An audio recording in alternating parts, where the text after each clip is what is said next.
The door of the inn banged shut behind a white-haired man, and he spun around to glare at it. Lean, he would have been tall, if not for a stoop to his shoulders, but he moved in a spry fashion that belied his apparent age. His cloak seemed a mass of patches, in odd shapes and sizes, fluttering with every breath of air, patches in 100 colors. It was really quite thick, Rand saw, despite what Master Alvier had said, with the patches merely sewn on like decorations. The Gleeman. Egwene whispered excitedly. The white-haired man whirled, cloak flaring. His long coat had odd, baggy sleeves and big pockets. Thick mustaches, as snowy as the hair on his head, quivered around his mouth, and his face was gnarled like a tree that had seen hard times. He gestured imperiously at Rand and the others with a long-stemmed pipe, ornately carved, that trailed a wisp of smoke. Blue eyes peered out from under bushy white brows, drilling into whatever he looked at. Rand stared at the man's eyes almost as much as at the rest of him. Everybody in the Two Rivers had dark eyes, and so did most of the merchants, and their guards, and everyone else he had ever seen. The Congers and the Coplans had made fun of him for his gray eyes until the day he finally punched Ewell Coplan in the nose. The wisdom had surely gotten onto him for that. He wondered if there was a place where nobody had dark eyes. Maybe land comes from there too. What sort of place is this? The Gleeman demanded in a deep voice that sounded in some way larger than that of an ordinary man. Even in the open air it seemed to fill a great room and resonate from the walls. The yokels in that village on the hill tell me I can get here before dark, neglecting to say that was only if I left well before noon. When I finally do arrive, chilled to the bone and ready for a warm bed, your innkeeper grumbles about the hour, as if I were a wandering swineherd, and your village council hadn't begged me to display my art at this festival of yours. And he never even told me he was the mayor. He slowed for a breath, taking them all in with a glare, but he was off again on the instant. When I came downstairs to smoke my pipe before the fire and have a mug of ale, every man in the common room stares at me, as if I were his least favorite brother-in-law seeking to borrow money. One old grandfather starts ranting at me about the kind of stories I should or should not tell, then a girl child shouts at me to get out and threatens me with a great club when I don't move quickly enough for her. Whoever heard of treating a Gleeman so? Egwene's face was a study, her goggle-eyed amaze at a Gleeman in the flesh marred by a desire to defend Nynaeve. Your pardon, Master Gleeman, Rand said. He knew he was grinning foolishly, himself. That was our wisdom, and that pretty little slip of a girl, the Gleeman exclaimed. A village wisdom? Why, at her age she should better be flirting with the young men rather than foretelling the weather and curing the sick. Rand shifted uncomfortably. He hoped Nynaeve never overheard the man's opinion. At least, not until he was done with his performance. Perrin winced at the Gleeman's words, and Matt whistled soundlessly, as if both had had the same thought as he had. The men were the village council, Rand went on. I'm sure they intended no discourtesy. You see, we just learned there's a war in Gildan, and a man claiming to be the dragon reborn. A false dragon. Aes Sedai are writing there from Tar Valon. The council is trying to decide if we might be in danger here. Old news, even in Baerlon, the Gleeman said dismissively, and that is the last place in the world to hear anything. He paused, looking around the village, and dryly added, almost the last place. Then his eyes fell on the wagon in front of the inn, standing alone now, with its shafts on the ground. So. I thought I recognized Padden Fane in there. His voice was still deep, but the resonance had gone, replaced by scorn. Fane was always one to carry bad news quickly, and the worse, the faster. There's more raven in him than man. Master Fane has come off into Emond's field, Master Gleeman, Egwene said, a hint of disapproval finally breaking through her delight. He is always full of laughter, and he brings much more good news than bad. The Gleeman eyed her for a moment, then smiled broadly. Now you're a lovely lass. You should have rosebuds in your hair. Unfortunately, I cannot pull roses from the air, not this year, but how would you like to stand beside me tomorrow for a part of my performance? Hand me my flute when I want it, and certain other apparatus. I always choose the prettiest girl I can find as my assistant. Perrin snickered, and Matt, who had been snickering, laughed out loud. Rand blinked in surprise. Egwene was glaring at him, and he had not even smiled. She straightened around and spoke in a too calm voice. Thank you, Master Gleeman. I would be happy to assist you. Tom Marilyn, the Gleeman said. They stared. My name is Tom Marilyn, not Master Gleeman. He hitched the multi-hued cloak up on his shoulders, and abruptly his voice once more seemed to reverberate in a great hall. Once a court bard, I am now indeed risen to the exalted rank of Master Gleeman, yet my name is plain Tom Marilyn, and Gleeman is the simple title in which I glory. And he swept a bow so elaborate with flourishes of his cloak that Matt clapped and Egwene murmured appreciatively. Master Marilyn, Matt said, unsure exactly what form of address to take out of what Tom Marilyn had said. What is happening in Gildan? Do you know anything about this false dragon? Or the Aes Sedai? Do I look like a peddler, boy? The Gleeman grumbled, tapping out his pipe on the heel of his palm. He made the pipe disappear somewhere inside his cloak or his coat. Rand was not sure where it had gone or how. I am a Gleeman, not a newsmonger. And I make a point of never knowing anything about Aes Sedai. Much safer that way.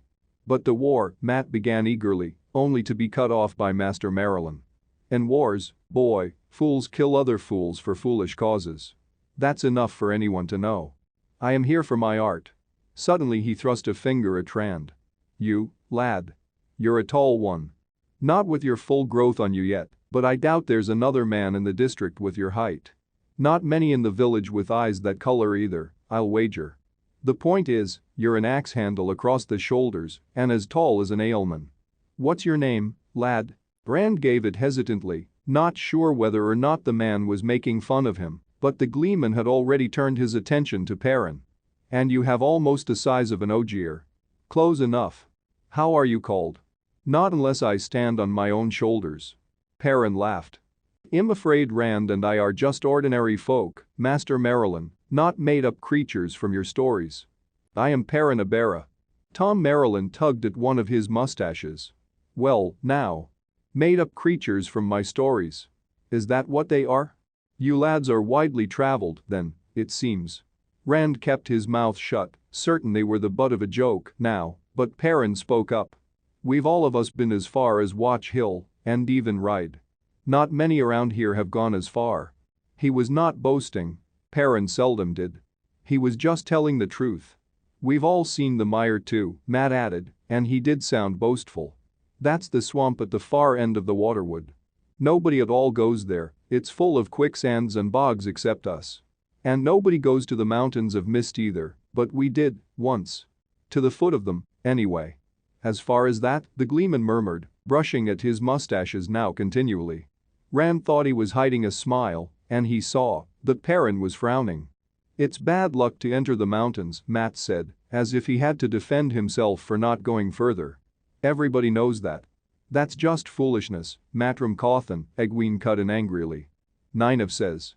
She broke off, her cheeks turning pink, and the look she gave Tom Marilyn was not as friendly as it had been. It is not right to make. Her face went redder, and she fell silent. Matt blinked, as if he was just getting a suspicion of what had been going on. You're right, child, the Gleeman said contritely. I apologize humbly.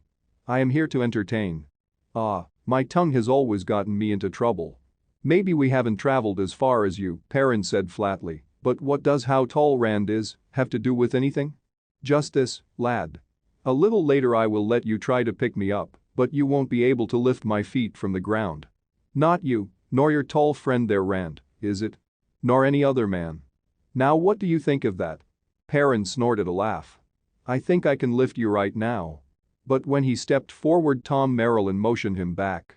Later, lad, later. When there are more folk to watch. An artist needs an audience. A score of folk had gathered on the green since the Gleeman appeared from the inn, young men and women down to children who peeked, wide-eyed and silent, from behind the older onlookers. All looked as if they were waiting for miraculous things from the Gleeman. The white-haired man looked them over. He appeared to be counting them, then gave a slight shake of his head and sighed. I suppose I had better give you a small sample. So you can run tell the others. Just a taste of what you'll see tomorrow at your festival. He took a step back and suddenly leaped into the air, twisting and somersaulting to land facing them atop the old stone foundation. More than that, 3 balls red, white, and black began dancing between his hands even as he landed. A soft sound came from the watchers, half astonishment, half satisfaction. Even Rand forgot his irritation. He flashed Egwene a grin and got a delighted one in return, then both turned to stare unabashedly at the Gleeman. "You want stories?" Tom Maryland declared. "I have stories, and I will give them to you. I will make them come alive before your eyes." A blue bowl joined the others from somewhere, then a green one, and a yellow. Tales of great wars and great heroes, for the men and boys. For the women and girls, the entire Apterigine cycle.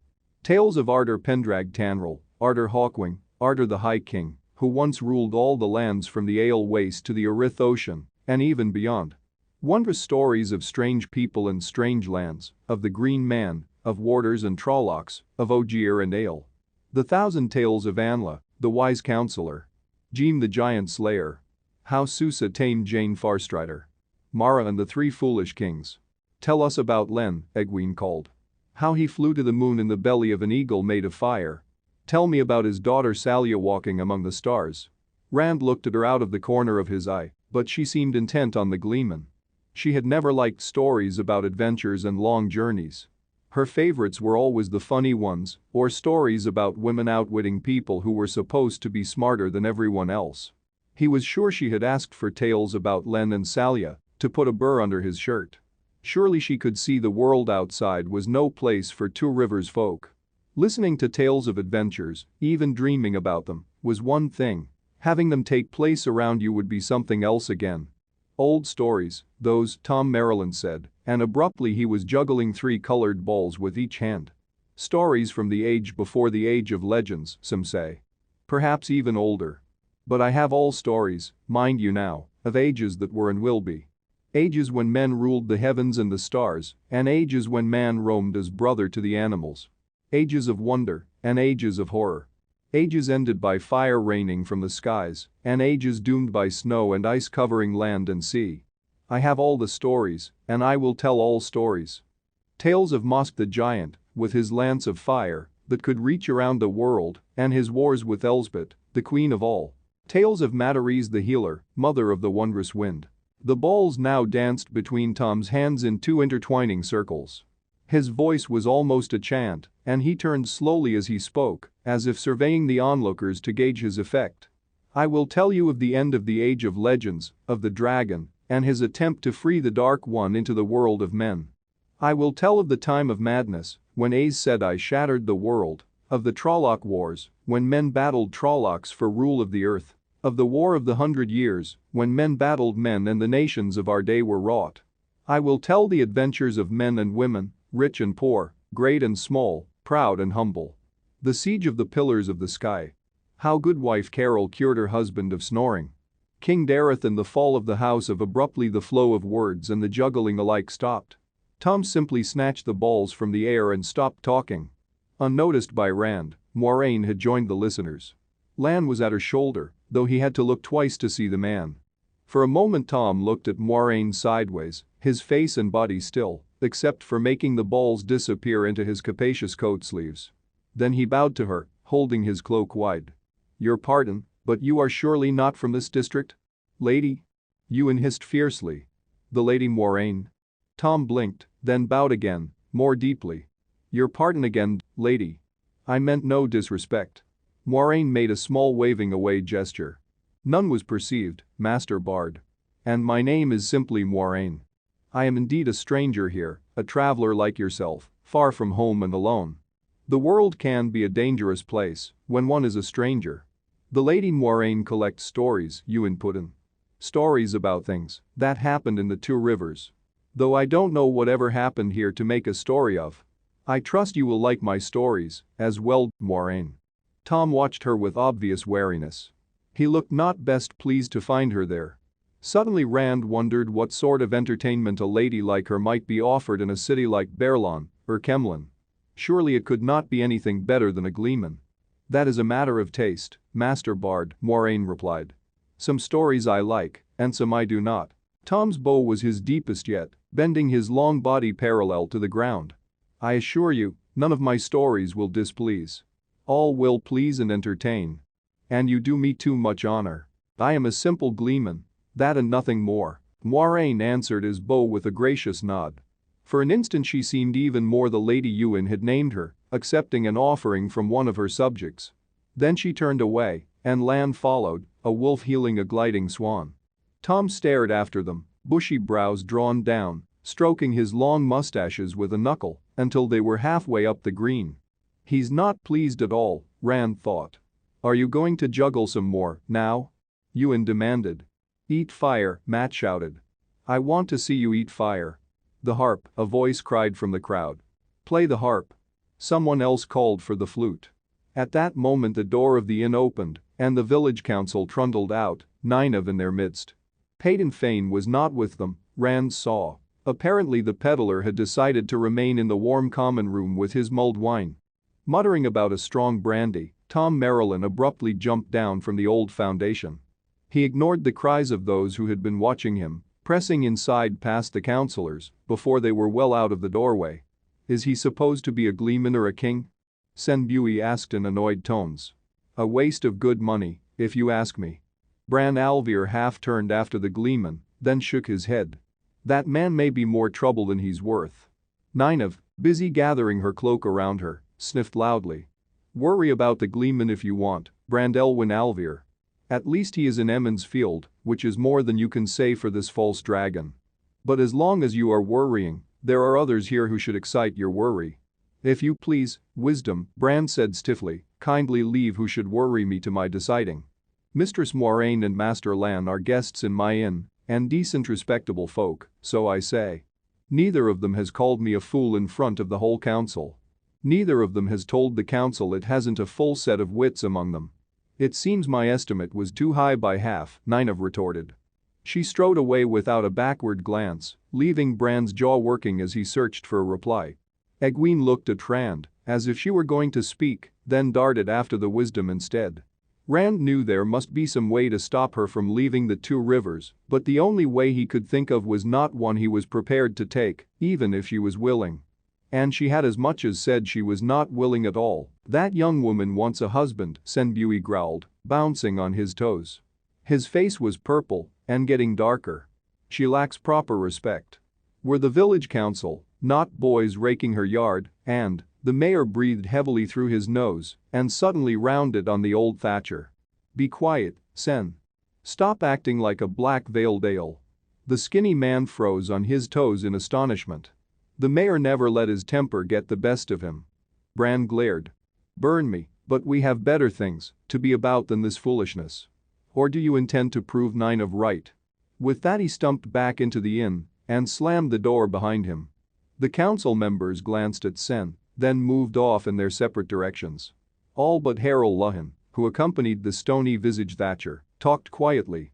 The blacksmith was the only one who could ever get Sen to see reason. Rand went to meet his father, and his friends trailed after him. I've never seen Master Alvier so mad, was the first thing Rand said, getting him a disgusted look from Matt. The mayor and the wisdom seldom agree, Tam said, and they agreed less than usual today. That's all. It's the same in every village. What about the false dragon? Matt asked, and Perrin added eager murmurs. What about the Aes Sedai? Tam shook his head slowly. Master Fane knew little more than he had already told. At least, little of interest to us. Battles won or lost. Cities taken and retaken. All in Gildan, thank the light. It hasn't spread, or had not the last Master Fane knew.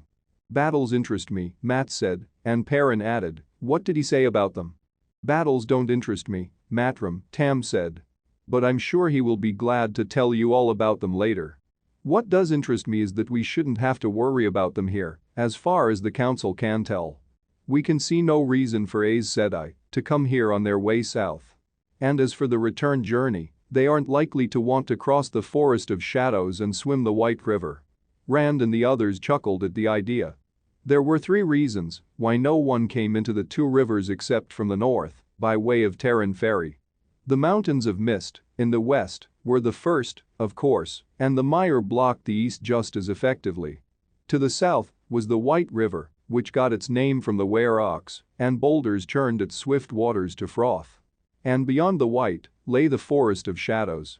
Few Two Rivers folk had ever crossed the White, and fewer still returned if they did.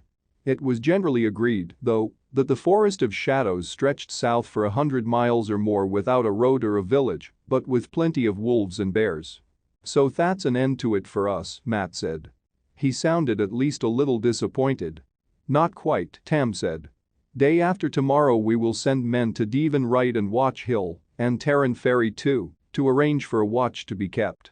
Riders along the White and the Terran, both, and patrols between. It should be done today, but only the mayor agrees with me. The rest can't see asking anyone to spend Beltane off riding across the two rivers." "But I thought you said we didn't have to worry," Perrin said, and Tam shook his head. "I said should not, boy, not did not. I've seen men die because they were sure that what should not happen would not. Besides, the fighting will stir up all sorts of people. Most will just be trying to find safety, but others will be looking for a way to profit from the confusion. We'll offer any of the first a helping hand, but we must be ready to send the second type on their way." Abruptly Matt spoke up. "Can we be part of it? I want to, anyway. You know I can write as well as anyone in the village. You want a few weeks of cold, boredom, and sleeping rough?" Tam chuckled. "Likely that's all there will be to it. I hope that's all. We're well out of the way even for refugees. But you can speak to Master Alvier if your mind is made up. Rand, it's time for us to be getting back to the farm." Rand blinked in surprise. "I thought we were staying for winter night. Things need seeing to at the farm, and I need you with me. Even so, we don't have to leave for hours yet. And I want to volunteer for the patrols, too." "We are going now," his father replied in a tone that brooked no argument. In a softer voice he added, "We'll be back tomorrow in plenty of time for you to speak to the mayor. And plenty of time for festival, too. 5 minutes, now, then meet me in the stable." "Are you going to join Rand and me on the watch?" Matt asked Perrin as Tam left. "I'll bet there's nothing like this ever happened in the Two Rivers before. Why, if we get up to the Terran, we might even see soldiers, or who knows what. Even tinkers." "I expect I will," Perrin said slowly, "if Master Luhan doesn't need me, that is." "The war is in Gildan," Rand snapped. With an effort he lowered his voice. "The war is in Gildan, and the Aes Sedai are the light knows where, but none of it is here. The man in the black cloak is, or have you forgotten him already?" The others exchanged embarrassed looks. "Sorry, Rand," Matt muttered. "But a chance to do something besides milk my Dawes cows doesn't come along very often." He straightened under their startled stares. "Well, I do milk them, and every day too." "The Black Rider," Rand reminded them. "What if he hurts somebody?" "Maybe he's a refugee from the war," Perrin said doubtfully. "Whatever he is," Matt said, "the watch will find him." "Maybe," Rand said, "but he seems to disappear when he wants to. It might be better if they knew to look for him." "Well, tell Master Alvier when we volunteer for the patrols," Matt said. "He'll tell the council, and they'll tell the watch." "The council?" Perrin said incredulously. "We'd be lucky if the mayor didn't laugh out loud. Master Luhan and Rand's father already think the two of us are jumping at shadows." Rand sighed. "If we're going to do it, we might as well do it now. He won't laugh any louder today than he will tomorrow." "Maybe," Perrin said with a sidelong glance at Matt, "we should try finding some others who've seen him. We'll see just about everybody in the village tonight." Matt's scowl deepened, but he still did not say anything. All of them understood that Perrin meant they should find witnesses who were more reliable than Matt. "He won't laugh any louder tomorrow," Perrin added when Rand hesitated. "And did just as soon have somebody else with us when we go to him. Half the village would suit me fine." Rand nodded slowly. He could already hear Master Alvier laughing. More witnesses certainly could not hurt. And if 3 of them had seen the fellow, others had to have too. They must have. "Tomorrow, then. You two find whoever you can tonight, and tomorrow we go to the mayor. After that." They looked at him silently, no one raising the question of what would happen if they could not find anyone else who had seen the black-cloaked man. The question was clear in their eyes, though, and he had no answer. He sighed heavily. "I'd better go now. My father will be wondering if I fell into a hole." Followed by their goodbyes, he trotted around to the stableyard where the high-wheeled cart stood propped on its shafts. The stable was a long, narrow building topped by a high-peaked, thatched roof. Stalls, their floors covered with straw, filled both sides of the dim interior, lit only by the open double doors at either end. The peddler's team munched their oats in 8 stalls, and Master Alvir's massive durance, the team he hired out when farmers had hauled beyond the abilities of their own horses, filled 6 more, but only 3 others were occupied. Rand thought he could match up horse and rider with no trouble. The tall, deep-chested black stallion that swung up his head fiercely had to be Lan's. The sleek white mare with an arched neck, her quick steps as graceful as a girl dancing, even in the stall, could only belong to Moiraine. Tam stood in the rear of the stable, holding Bella by a lead rope and speaking quietly to Hu and Tad. Before Rand had taken 2 steps into the stable, his father nodded to the stableman and brought Bella out, wordlessly gathering up Rand as he went. They harnessed the shaggy mare in silence. Tam appeared so deep in thought that Rand held his tongue. He did not really look forward to trying to convince his father about the black-cloaked rider, much less the mare. Tomorrow would have to be time enough when Matt and the rest had found others who had seen the man. If they found others. As the cart lurched into motion, Rand took his bow and quiver from the back, awkwardly belting the quiver at his waist as he half-trotted alongside. When they reached the last row of houses in the village, he nocked an arrow, carrying it half-raised and partly drawn. There was nothing to see except mostly leafless trees, but his shoulders tightened. The black rider could be on them before either of them knew it. There might not be time to draw the bow if he was not already halfway to it. He knew he could not keep up the tension on the bowstring for long. He had made the bow himself, and Tam was one of the few others in the district who could even draw it all the way to the cheek. He cast around for something to take his mind off thinking about the dark rider. Surrounded by the forest, their cloaks flapping in the wind, it was not easy. "Father," he said finally, "I don't understand why the council had to question Peyton Fane." With an effort he took his eyes off the woods and looked across Bella at Tam. "It seems to me the decision you reached could have been made right on the spot." The mayor frightened everybody half out of their wits, talking about Aes Sedai and the false dragon here in the 2 rivers. People are funny, Rand. The best of them are. Take Harol Luhan. Master Luhan is a strong man and a brave one, but he can't bear to see butchering done. Turns pale as a sheet. What does that have to do with anything? Just this, lad. People don't always think or behave the way you might believe they would. Those folk back there let the hail beat their crops into the mud, and the wind take off every roof in the district, and the wolves kill half their livestock, and they'll roll up their sleeves and start from scratch. They'll grumble, but they won't waste any time with it. But you give them just a thought of Aes Sedai and a false dragon in Gildan, and soon enough they'll start thinking that Gildan is not that far the other side of the Forest of Shadows, and a straight line from Tar Valon to Gildan wouldn't pass that much to the east of us. As if the Aes Sedai wouldn't take the road through Kemlin and Lugard instead of traveling cross-country. By tomorrow morning half the village would have been sure the entire war was about to descend on us. It would take weeks to undo. A fine bell time that would make. So Bran gave them the idea before they could get it for themselves. They've seen the council take the problem under consideration, and by now they'll be hearing what we decided. They chose us for the village council because they trust we can reason things out in the best way for everybody.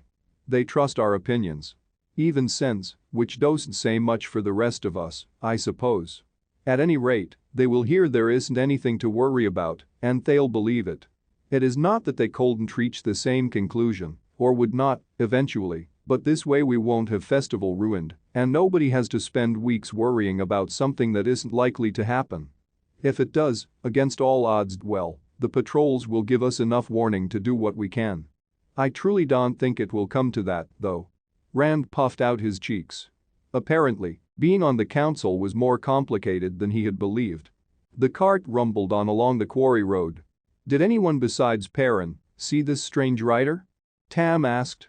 Matt did, but Rand blinked, then stared across Bella's back at his father. You believe me? I have to go back. I have to tell them. Tam's shout halted him as he turned to run back to the village. Hold, lad, hold. Do you think I waited this long to speak for no reason? Reluctantly Rand kept on beside the cart, still creaking along behind patient Bella. What made you change your mind? Why can't I tell the others? They'll know soon enough. At least, Perrin will. Matt, I'm not sure of.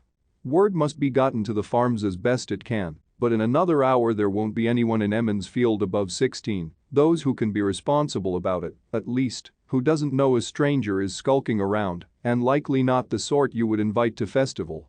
The winter has been bad enough without this to scare the young ones. Festival? Rand said. If you had seen him, you wouldn't want him closer than 10 miles. 100, maybe. Perhaps so, Tam said placidly. He could be just a refugee from the troubles in Gildan, or more likely a thief who thinks the pickings will be easier here than in Berlon or Terran Ferry. Even so, no one around here has so much they can afford to have it stolen. If the man is trying to escape the war, well, that's still no excuse for scaring people. Once the watch is mounted, it should either find him or frighten him off. I hope it frightens him off. But why do you believe me now, when you didn't this morning? I had to believe my own eyes then, lad, and I saw nothing. Tam shook his grizzled head. Only young men see this fellow, it seems.